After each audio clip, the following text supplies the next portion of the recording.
La plateforme dédiée à toutes les femmes africaines et gabonaises en particulier qui exercent dans divers secteurs d'activité n'est autre que Femmes Actuelles.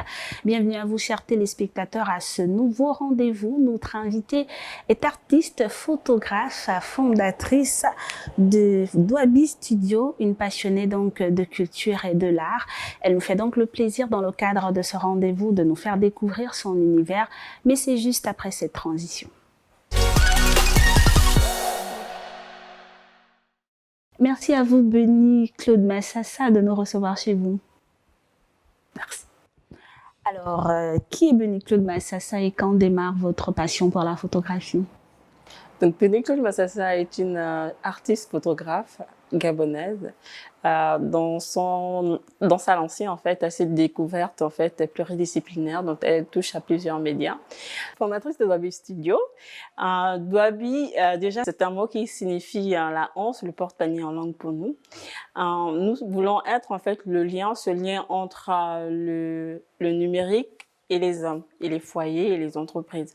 Donc, nous sommes une jeune entreprise, en fait, spécialisée, en fait, dans la fourniture de contenu numérique, et on fait des formations, parce que notre but aujourd'hui, en fait, c'est d'offrir du contenu de qualité. Lorsqu'on parle de contenu, il faudrait qu'on puisse retrouver en termes de contenu un contenu photographique de qualité, un contenu web de qualité, et de permettre aussi une transmission, en fait, de nos connaissances.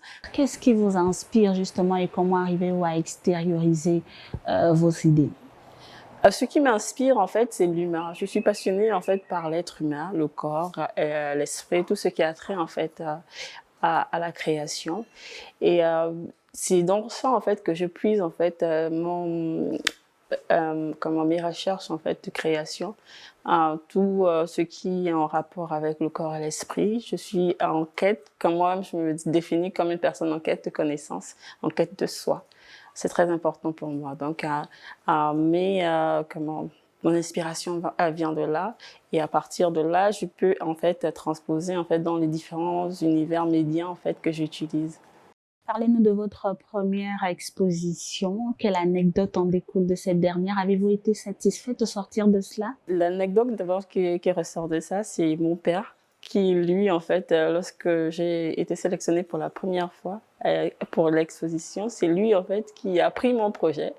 C'est lui qui allait dans les agences d'imprimerie pour aller regarder, en fait, le type de support d'impression. Et moi, je dormais, en fait. Parfois, il m'appelait, il me disait « Allô, oui, j'ai trouvé une imprimerie là qui est juste au niveau des glaces. Vas-y là-bas. » Je me dis, donc en fait, je dis « Mais est-ce que c'est même son projet ?» Donc, c'est ça l'anecdote. C'est lui, en fait, par lui, j'ai été boostée. Le fait qu'il allait chercher pour moi. J'ai été boostée, en fait, à aller plus loin, en fait, dans ma première exposition, Lumière, qui est l'homme en tout en quête de connaissances, mais c'est Benny en quête de connaissances. Parce que j'étais un peu confuse de qui je suis, qu'est-ce que je fais, où je vais, pourquoi je pense pas trop comme les autres, pourquoi je pense toujours à l'encontre en fait de ce qui est selon certains normal, alors que la normalité n'existe vraiment pas du tout en fait.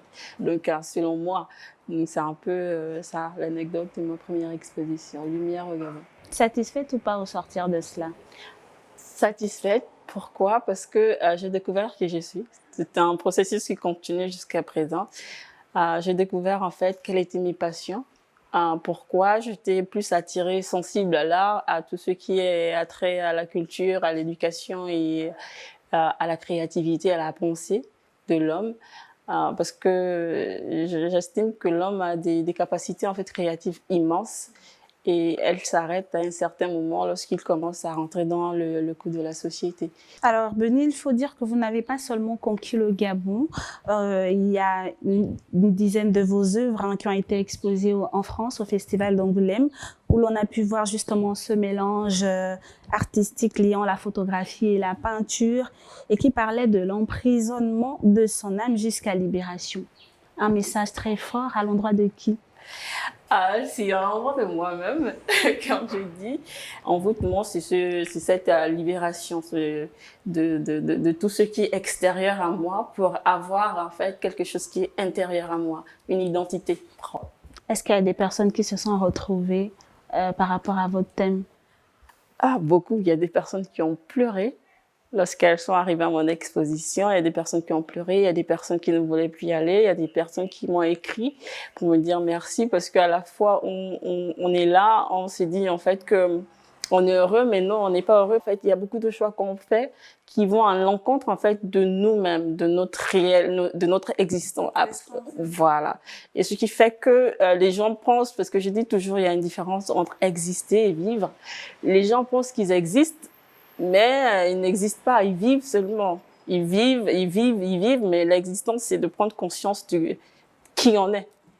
Voilà, de connaître qui on est, d'où l'on vient. Il y a également que le Musée des civilisations noires à Dakar au Sénégal a accueilli durant le mois de décembre dernier une trentaine d'artistes africains pour un vernissage d'exposition axé sur l'Afrique. Vous avez présenté votre vision de l'Afrique au musée, comment votre contribution a-t-elle été accueillie par ces Sénégalais ou toutes les personnes qui ont pris part à cette exposition-là, ce vernissage? Déjà, les œuvres en fait sont présentes à Dakar déjà depuis un bon bout de temps, parce que je suis représentée par une galerie à Dakar.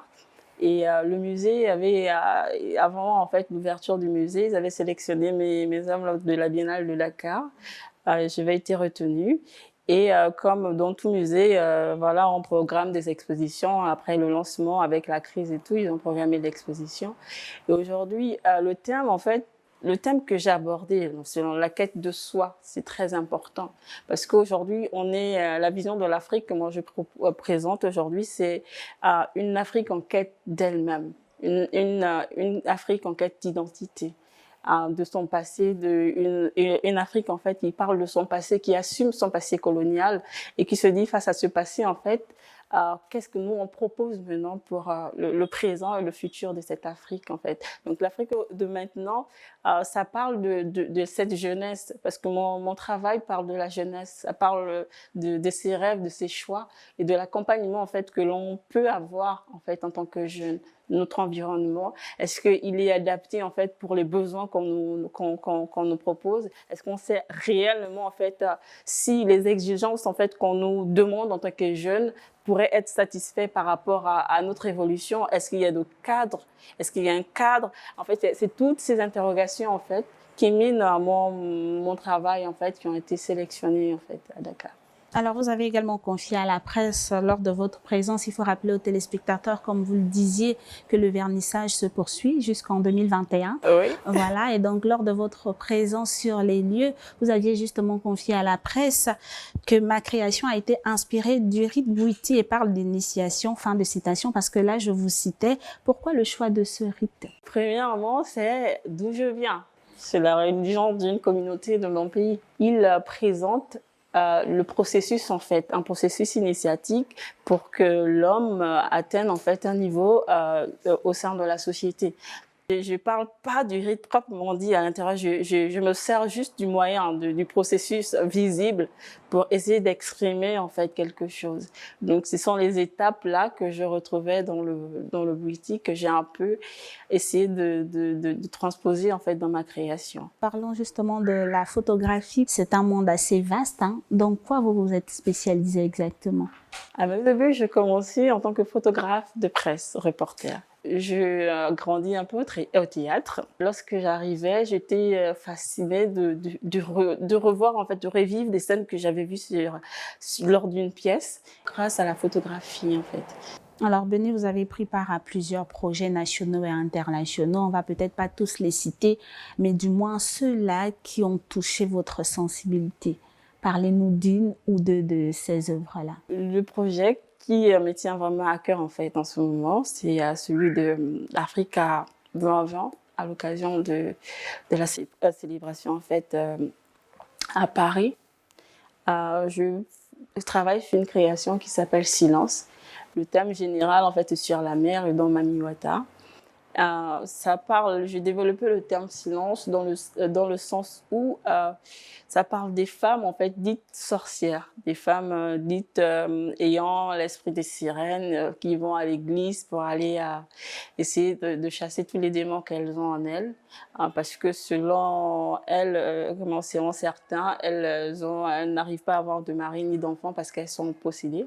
Mais après, il y a des femmes qui rentrent en pleine dépression, que l'on retrouve en fait dans la rue avec des chaînes ou bien toutes nues, des personnes en fait qui finissent par perdre un peu, comment on appelle, devenir dépressifs et perdre en fait le sens en fait le sens en fait de leur conscience. Et moi, je mets en fait en valeur ces femmes-là, parler de ce projet, parler de cet aspect de la société qui devient en fait normal tellement. Ça devient normal pour certains, alors que c'est pas normal. Et ce schéma-là, en fait, pour moi, il me tient très, très à cœur parce que il y a une partie de moi aussi à l'intérieur, parce que donc c'est un peu tout ça en fait qui me pousse à. C'est vraiment l'un des projets, au vu de tout ce que j'ai pu faire comme projet. C'est l'un des projets qui me tient à cœur. Et il y a d'autres qui est celui avec la Fondation Moleskine, qui a pour but de susciter la pensée critique et créative chez les jeunes de 18 à 30 ans en moyenne. Alors, Béné, lorsque vous regardez un peu votre parcours, on a l'exposition, le vernissage Lumière, on parle de Bouti au Sénégal et après on est dans le projet de Mami Wata. Vous n'avez pas un côté un peu spirituel, vous ne vous sentez pas un peu spirituel? Moi, je suis très spirituelle, d'accord. Tout être humain est spirituel, parce qu'on dit bien, il y a le corps et l'esprit. Donc, à partir du moment, comme j'ai dit au départ, je suis passionnée par l'homme, donc par le corps et l'esprit. Je suis passionnée par comment on appelle, la capacité de l'homme à penser, à sortir en fait dans son esprit, à matérialiser pour être un livre, pour être un cahier. C'est tout ça en fait qui me passionne. Alors, comment qualifiez-vous justement l'évolution du métier de la photographie quand on sait qu'au Gabon, les photographes entre griffes jonchent un peu les rues de la capitale? Est-ce que c'est cela le métier de la photographie? Suffit-il d'avoir un appareil photo, faire une capture pour s'auto-proclamer ou se proclamer photographe? Je suis très contente en fait qu'il y ait des photographes en fait dans les coins de la rue, parce qu'ils écrivent l'histoire de notre pays, ils écrivent l'histoire de cette personne en fait qui photographie. Peut-être pas de façon professionnelle aussi, il faut le dire. Oui, mais en fait, le professionnel, c'est celui-là qui en fait son métier à plein temps. C'est comme, on va dire, un enseignant, tout le monde, on est professionnel à partir du moment où c'est notre métier. Il y a des passionnés dans comment on appelle, dans ces tranches-là, mais l'avantage, c'est que ça crée de l'emploi. Si on vous demandait de choisir entre le numérique et l'argentique, que choisirez-vous en tant que photographe? Vous avez un penchant aujourd'hui? Le numérique, c'est bien, mais il y a cette poésie qu'on est obligé d'aller chercher dans beaucoup de logiciels pour essayer de la compléter. Alors que l'argentique en elle-même, c'est un tout qui a... Lorsque tu fais une photo et tout, tu retrouves en fait cette poésie dans le traitement de l'image, dans l'aspect esthétique en fait de la photographie. Quelle différence existe entre une photo que l'on développe en 5 minutes et celle que l'on développe dans le laboratoire? Il y a une différence? Il y a beaucoup de différences, hein. Quelqu'un qui travaille en fait la photographie en laboratoire a la connaissance en fait des couleurs, la connaissance de la chimie, parce que la photographie en elle-même c'est comment on appelle, c'est l'étude de la lumière. On étudie la lumière tout le temps. Si tu n'as pas de lumière, c'est difficile de faire une photographie. Tu peux faire une photographie, mais ça va rentrer dans l'aspect en fait de la création. Mais dire que tu vas faire une photographie de presse et qu'il n'y a pas de lumière, ça veut dire peut-être tu illustres en fait un article, parce que voilà, mais la photographie, pour faire une photo, il faut avoir de la lumière. Pour travailler en laboratoire, il faut maîtriser en fait comment on appelle, les compositions. Il faut maîtriser les compositions en fait de couleurs, des contrastes. Il y a beaucoup d'éléments en fait qui s'ajoutent à ça. Et celui en fait qui tire la photo instantanée, mais les appareils en fait, Canon a développé des types d'appareils instantanés. C'est parce que c'est plus les logiciels sont insérés dans l'appareil pour permettre en fait de tirer en fait le négatif. Mais cela ne signifie pas que celui qui tire sa photo instantanée a des mêmes compétences que celui qui est en laboratoire. C'est vraiment deux mondes différents. C'est tout un corps de métier, c'est tout un processus pour être travailleur en laboratoire. Vous êtes passionné du monde de la photographie, à en croire vos œuvres, c'est d'ailleurs ça qui le confirme.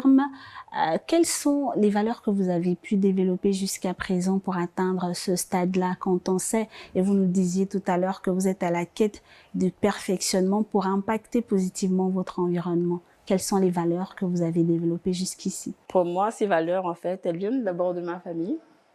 Je reste convaincue que la cellule familiale est très importante. L'environnement dans lequel on évolue en fait est très important parce que cela détermine en fait qui on sera demain. On m'a appris à travailler, à obtenir en fait que par le travail. Quand on obtient quelque chose, il faut se donner à 100%. Et aussi être focalisé dans ses objectifs. Alors, on a une traditionnelle question au sein de notre émission. On la pose d'ailleurs à toutes nos invitées femmes, bien sûr. Quelle est l'image que vous faites de la femme gabonaise actuelle et que pouvez-vous lui dire aujourd'hui pour changer son mindset?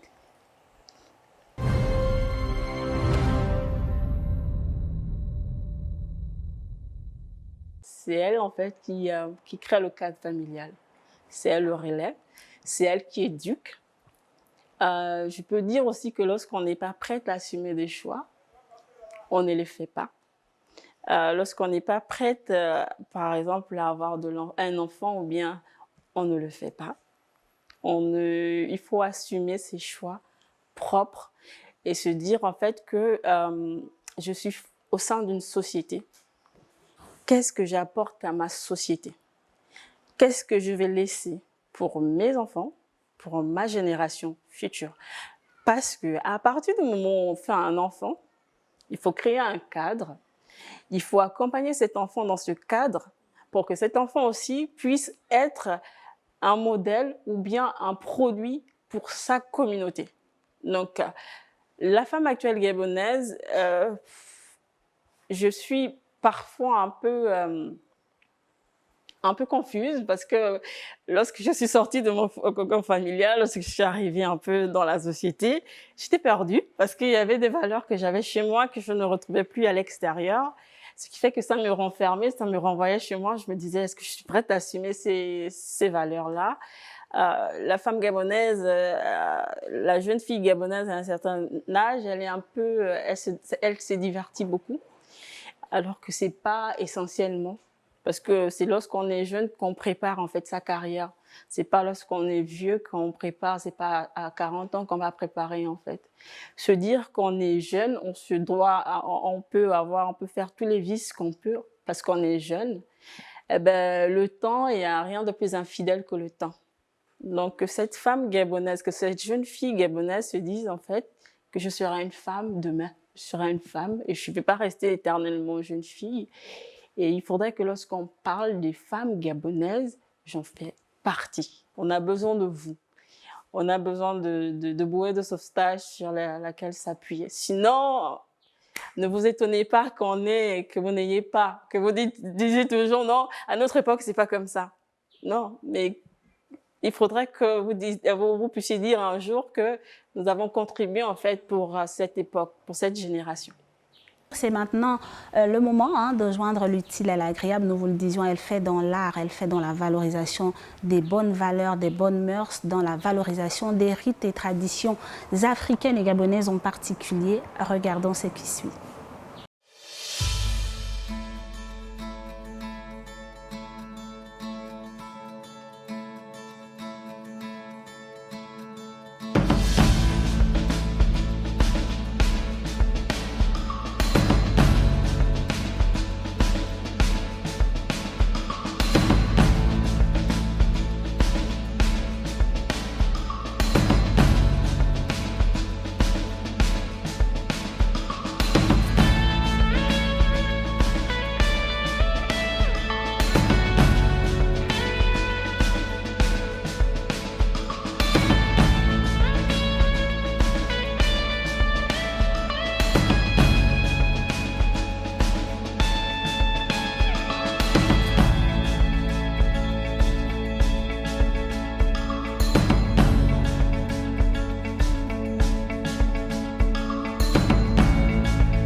qui met donc un terme à ce nouveau rendez-vous de votre émission Femmes Actuelles. Nous remercions donc ainsi toute l'équipe technique et d'abord vous, Béni Claude, merci de nous avoir reçus chez vous. Merci. Alors, nous poursuivons. Nous remercions l'équipe technique constituée de Hervé Oubiang et de Fred Dongo à la caméra, de Teddy Ngoulou au montage et de Maurice Eman à la production. Votre humble serviteur Gabriel Ratonga. Nous, on vous dit à très vite sur Gabon 24.